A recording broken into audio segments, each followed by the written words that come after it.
था वो श्री राम को जो है पार करना था, श्री राम को पार करना था समुद्र, तो पुल बनाया था।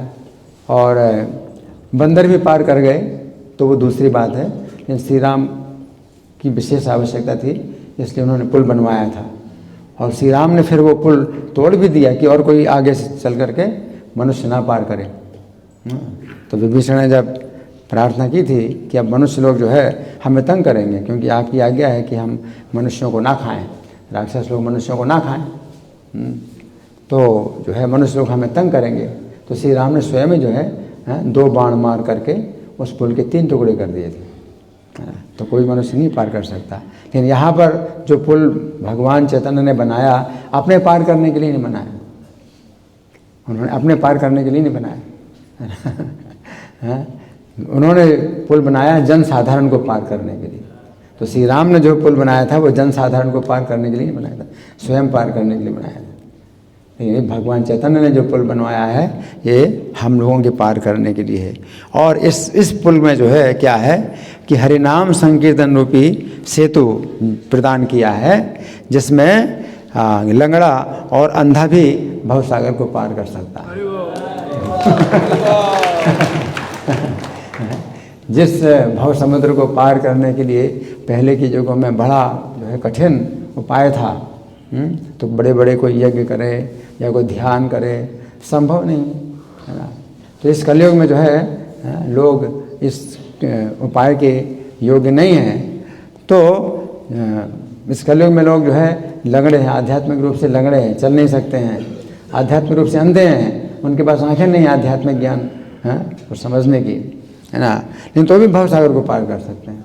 इतना सरल जो है उपाय दिया है, तो नाम का जो है उन्होंने उपाय दिया है, तो भवसागर भी पार कर सकते हैं। तो राधा माधव के नित्य निकुंज ब्रज लीला में गुण तुंगा सखी हैं, इनकी समाधि 64 समाधि पीठ में विराजमान है। तो इस प्रकार से वासुदेव घोष के विषय में हमने कुछ चर्चा की है। अब आज का जो प्रवचन था प्रभुपाद का, तो इस संबंध में भी कुछ चर्चा कर सकते हैं। तो ये जो प्रवचन है प्रभुपाद ने जो दिया है, तो इसमें जो विष्णुदूत हैं वो चुनौती देते हैं यमदूतों को। तो यमदूत तो पूछ रहे हैं कि आप लोग कौन हैं, हम लोग तो जो है इसको पापी को लेने के लिए आए हैं, आप क्यों आए हैं, हमारे कार्य में बाधा क्यों आप डाल रहे हैं, आप लोग कौन हैं, तो पहले कभी देखा नहीं था, आप लोग कौन हैं। तो जो विष्णुदूत हैं वो जानते हैं, अपने को भी जानते हैं और इन लोगों को भी जानते हैं। तो उन्होंने कहा कि तुम लोग जो है अगर यमराज के सेवक हो तो बताओ तुम क्या जानते हो, कि कौन क्या धर्म होता है, क्या अधर्म होता है, बताओ तुम इस चीज़ को। और कौन जो है पापी है जिसको कि नरक में ले जाया जाता है, नरक में ले जाए जाने योग्य होता है, और कौन ऐसा भी होता है जो नरक में जाते हुए भी नहीं जाता है और बच जाता है, उसकी रक्षा हो जाती है, बताओ। तो इस प्रकार से जो विष्णुदूत हैं वो यमदूतों को चुनौती देते हैं। और यमदूत जो है फिर वो कहते हैं वेद प्रणिहितो धर्मो, कि वेदों के द्वारा जो निश्चित हुआ है वो धर्म है। तो इसी बिंदु पर जो है प्रभुपाद ने पूरा प्रवचन दिया और बड़ा जो है गहरा, बहुत गहरा प्रवचन दिया। और प्रभुपाद बहुत नफरत करते थे कि कोई भी उनका शिष्य भी कहता कि मैं ऐसा सोचता हूँ, मेरा ऐसा अंदाज़ा है, मैं, है ना, शायद ऐसा होगा, संभवतः ऐसा हो। तो प्रभुपाद बहुत नफरत करते थे। और एक शिष्य को उन्होंने बहुत डांटा था, किसी शिष्य ने कहा मैं ऐसा सोचता हूँ प्रभुपाद, तो प्रभुपाद ने बहुत डांटा उसको कि तुम सोचते हो, तुम्हारी क्या वैल्यू है, तुम्हारा क्या महत्व है, तुम्हारे सोचने का क्या महत्व है ना। प्रभुपाद ने बहुत डांटा था। और इस प्रवचन में भी प्रभुपाद ने इन शब्दों की जो है बड़ी निंदा की है, कि जो वैज्ञानिक लोग भी इस तरह के शब्दों का प्रयोग करते हैं, शायद, संभवतः, मैं ऐसा सोचता हूँ, ऐसा हो सकता है, ये हो सकता है, वो हो सकता है ना। तो इसकी जो है बड़ी निंदा की प्रभुपाद ने। और जो यमदूत हैं अपने पक्ष को पुष्ट करने के लिए कि हम इसको क्यों लेने आए हैं, है ना, तो वो जो है वेद प्रणीहितो धर्म, कहते हैं वेद के अनुसार, वेदों में जो है जो बताया गया है वो धर्म है। अधर्म तद विपर्ययः, और जो वेदों के विरुद्ध है कार्य है वो धर्म है। तो सीधी बात है। अब धर्म अधर्म की जो है जो व्यवस्था है ये वेदों के द्वारा की गई है। अब इसमें कुछ नहीं है कि भाई ये धर्म मेरे हिसाब से ये धर्म है, ये अधर्म है, ये सही है, ये गलत है मेरे हिसाब से। तुम्हारे हिसाब से कुछ भी सही हो या गलत हो, अपने हिसाब से तुम कुछ भी सही करो गलत करो, है ना। लेकिन जब वेदों के अनुसार आप गलत कर रहे हैं तो आपको दंड मिलेगा। तो यमदूत हैं वो आते हैं, तो यमदूतों का जो है पूरा पूरा अधिकार होता है। आप फिर उसमें कुछ भी आपकी शक्ति नहीं है जो कि उनको रोक सकें। तो यमदूत जो है जो आते हैं तो वो वेदों के अनुसार आप जो करते हैं वो सब वहाँ लिखित होता है, और जो वेदों के विरुद्ध करते हैं वो सब लिखित होता है। उसके अनुसार जो है आपके ऊपर उनका जो है पूरा अधिकार है और पूरी शक्ति है। तो उनकी शक्ति के सामने कहाँ यहाँ आज की कोई भी शक्ति नहीं है। चाहे आप न्यूक्लियर नाभिकीय अस्त्र और परमाणु अस्त्र कोई भी जो है बम हो, कुछ भी हो, वो कुछ भी नहीं इसमें आपका बस चल सकता है। आपकी जो है रक्षा के लिए चाहे कितने भी सैनिक हो या कितने भी गार्ड हों, वो कुछ नहीं कर सकते, कोई नहीं कर सकता है। तो जब शरीर छोड़ते हैं तो फिर उनका पूरा पूरा अधिकार है। वो उस पापी को जो है वो बांधते हैं और जो है मारते हैं, पीटते हैं, और कोई जानता भी नहीं, कोई देख भी नहीं सकता उसको। जो पापी व्यक्ति वही देखता है ना।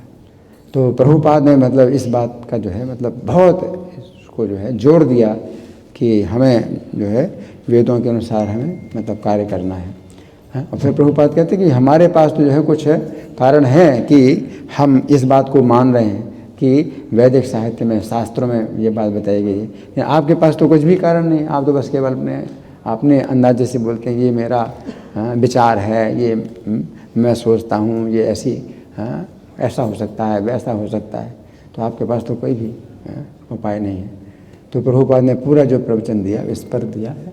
तो अब आप लोगों की ओर से कुछ और भी चर्चा है तो आप लोग कर सकते हैं। जो संध्या आरती की रचना करी है, गौर आरती, हाँ, ये दामोदर मास चल रहा है और इसमें प्रभुपाद ने ये जो मतलब बात बताई है तो कृष्ण को जानने की बात है कि कृष्ण को आप जान सकते हैं। तो अगर आप ऐसे अनुभवी व्यक्तियों की संगति करते हैं तो आप कृष्ण को जान सकते हैं। तो प्रभुपाद ने इसलिए साधु संघ की जो है मतलब चर्चा की है कि आप अपने हिसाब से सोचेंगे। तो जैसे तर्क करते हैं, जो मुसलमान लोग हैं तर्क करते हैं, तो क्या उनका तर्क क्या है कि भाई वो अल्लाह मियाँ हैं, वो जो है अपना स्वर्ग में रहते हैं। अब स्वर्ग कहें वैकुंठ कहें जो भी है, उनका तो शब्द एक ही है, स्वर्ग में रहते हैं, अल्लाह मियाँ स्वर्ग में रहते हैं। तो यहाँ पर क्यों आएंगे, यहाँ पर क्यों आएंगे? यहाँ तो हम लोग जो है मतलब ऐसे बेकार के लोग हैं, हमारे पास क्यों आएंगे भगवान, है ना। तो कोई भी व्यक्ति जो है मतलब अपना जो है दिमाग लगा के अपनी चिंतन शक्ति के द्वारा कभी भी भगवान को नहीं जान सकता, भगवान को नहीं समझ सकता, है ना। लेकिन भगवान को अगर आप समझना है तो जहाँ उनके जो अनुभवी भक्त हैं या परंपरा में जिन भक्तों ने सुना है तो उनसे आप जो है सुन सकते हैं, समझ सकते हैं। अगर कोई अनुभवी नहीं भी है तो भी उसने परंपरा में सुना है और वो दोहरा रहा है, उन्हीं बातों को दोहरा रहा है, तो वो भी समझ सकता है, आप भी समझ सकते हैं। जिस तरह से भी प्रभुपाद ने ये जो है अपना एक एसोसिएशन बनाया, सोसाइटी बनाई, सोसाइटी फॉर कृष्ण कॉन्शसनेस। तो प्रभुपाद ने ये कार्यक्रम बनाए। तो इन कार्यक्रमों में क्या है, जो प्रभुपाद ने कहा है उन्हीं को हम दोहराते हैं, तो आप सुनते हैं, आप दोहराते हैं तो हम सुनते हैं। तो ये सोसाइटी, तो इससे क्या होता है, सही दिशा में हम सब आगे बढ़ रहे हैं। अगर कोई नहीं भी है तत्व ज्ञानी, ज्ञानी तत्वदर्शी, अगर कोई तत्वदर्शी नहीं है तो फिर हम कैसे मतलब ज्ञान प्राप्त करेंगे। लेकिन प्रभुपाद ने जो है दे दिया है, सब उन्होंने प्रवचन दे दिए हैं, तो तत्वदर्शी का जो है प्रवचन है तो हम उसको सुनते हैं, सब मिल करके सुनते हैं। फिर हम जब बोलते हैं तो उसी को दोहराते हैं। तो आप तत्वदर्शी से ही सुन रहे हैं, है ना। तो इस प्रकार से जो संगति है मच्चित्ता मद्गत प्राणा बोधयन्तः परस्परम। तो यहाँ जो भगवान बताते हैं मच्चित्ता मद्गत प्राणा बोधयन्तः परस्परम, तो परस्पर एक दूसरे से सुनते हैं, एक दूसरे को सुनाते हैं। तो कोई तत्वदर्शी नहीं है, लेकिन तत्वदर्शी के जो शब्द हैं वो पहले से हमारे पास सुरक्षित हैं, तो उन्हीं के अनुसार हम जो है बोलते हैं। तो बोधयन्तः परस्परम, कोई भी तत्वदर्शी नहीं है तो भी जो है हम लोग आपस में परस्परम बोधयन्तः कथयन्तश्च माम नित्यम तुष्यन्ति च रमन्ति च, संतुष्ट होते हैं। तो इसमें भी आप संतुष्ट हो जाइए। प्रभुपाद ने इतना अच्छा कार्यक्रम दिया है श्रीमद् भागवत की कक्षा का, तो तुष्यन्ति च रमन्ति च, हमारे लिए कितना बड़ा लाभ है। अब प्रभुपाद जो है अगर चले गए तो भी जो है कोई मतलब कमी नहीं छोड़ी, प्रभुपाद ने कोई कमी नहीं छोड़ी, है ना। तो तत्वदर्शी जो प्रभुपाद हैं, वैसे कोई अगर नहीं भी हैं तो भी हमारे जो है जो आचार्य हैं, वर्तमान आचार्य हैं, है ना, तो भी उसी दिशा में चल रहे हैं। और प्रभुपाद भी अपने को तत्वदर्शी नहीं मानते थे।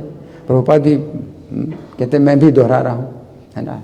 तो विनम्रता के कारण वो भी ऐसे कहते हैं कि मैं भी दोहरा रहा हूँ, मैं भी तत्वदर्शी नहीं हूँ। तो प्रभुपाद ने अपने को जो है स्वयं घोषित नहीं किया कि मैं तत्वदर्शी हूँ, लेकिन प्रभुपाद कहते मैं उनके दिशा में चल रहा हूँ, उन्हीं की दिशा में चल रहा हूँ, उन्हीं की बात को दोहरा रहा हूँ। तो इस प्रकार से हम लोग जो है अगर एक दूसरे से मिल कर के और प्रीतिपूर्वकम भजताम प्रीतिपूर्वकम, प्रीति लक्षण जो हमारा जो प्रीति संबंध है वो 6 प्रकार से होता है। ददाति प्रतिगृह्णाति गुह्यम आख्याति पृच्छति, तो गुह्यम आख्याति पृच्छति, इसमें प्रीति लक्षण भजताम प्रीतिपूर्वकम का मतलब यही है कि जो तत्वदर्शी ने जो दिए हुए हैं तो वो सब गुह्यम, ये बड़े जो है गुप्त बातें हैं जो सामान्य लोग नहीं जानते, लेकिन उसी को हम बताते हैं और वही उन्हीं को पूछते हैं, है ना। तो प्रीतिपूर्वक ये मतलब है भजताम प्रीति, आपस में एक दूसरे के साथ प्रीति पूर्वक या प्रीति संबंध के साथ में अगर हम करते हैं। ददामि बुद्धि योगम तम, तो भगवान जो देते हैं सबके ऊपर कृपा करते हैं। यहाँ बहुवचन है, एक व्यक्ति को नहीं बुद्धि योग प्रदान करते, सबको बुद्धि योग प्रदान करते हैं जो लगे हुए हैं इसी प्रीति लक्षण में।